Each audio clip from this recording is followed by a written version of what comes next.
Well, as you know, this is Med School Radio, and we are looking again at sketchy micro. This time we're moving on to gram-negative bacilli, enteric gram-negative bacilli.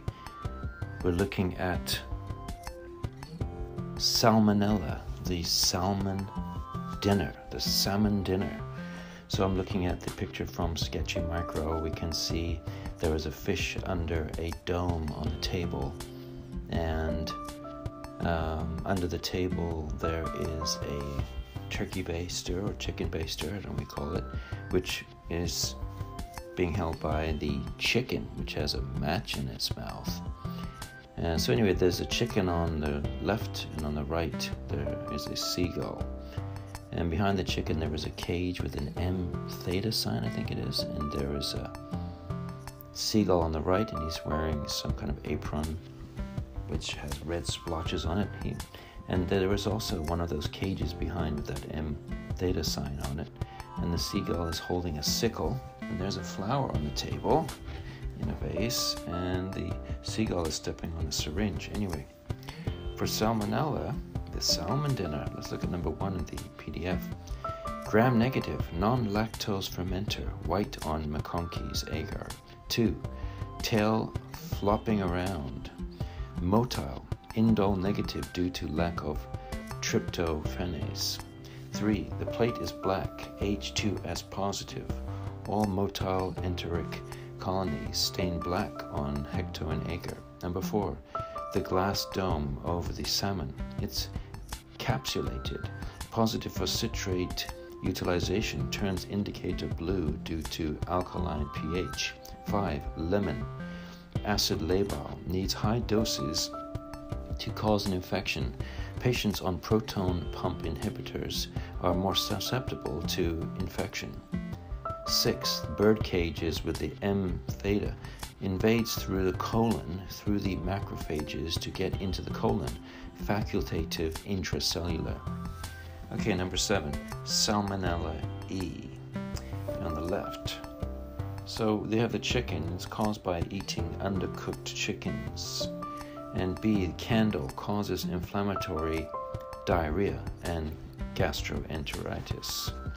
And then there is the turkey baster, which contains type 3 secretion system that detects eukaryotic cells that will increase infectivity.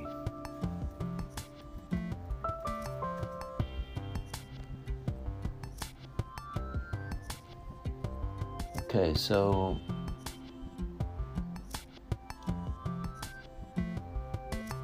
you have to go over these and try to understand by looking at the pictures at the same time.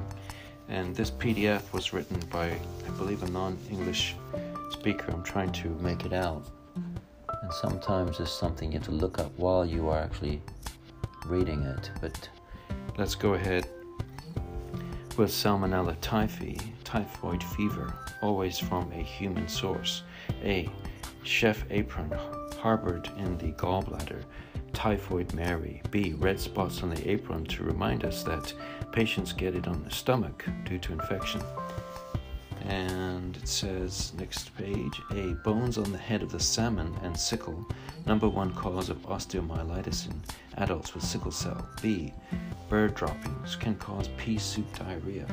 C, flour on the table treated with fluoroquinolone or cephalosporin, which is ceftriaxone.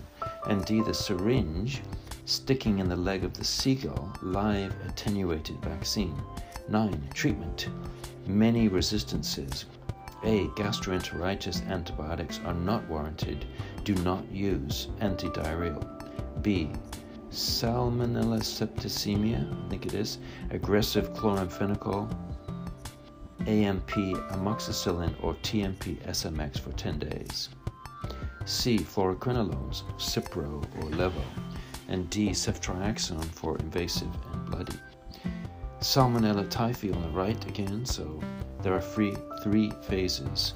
First, after sufficient bacteria have multiplied in the intestines, there is a manifestation of lethargy, dull frontal headache, constipation, rise in body temperature. And phase 2, development of bacteremia. Patients have fever and are severely ill with a dull, expressionless look. Row spots develop mainly on the trunk. In phase 3, second bacteremia occurs from reinfection of the biliary tract, pus in the stools, and bleeding in Peyer's patches and ileum necrosis. So there we have it. Gram-negative bacilli, enteric this time. Salmonella, we looked at Salmonella E, Salmonella typhi, and there you have it. So check out Sketchy Micro if you want to do it. And if you're wondering why I'm doing this, it's because it helps a great deal to read them out loud. Thank you very much.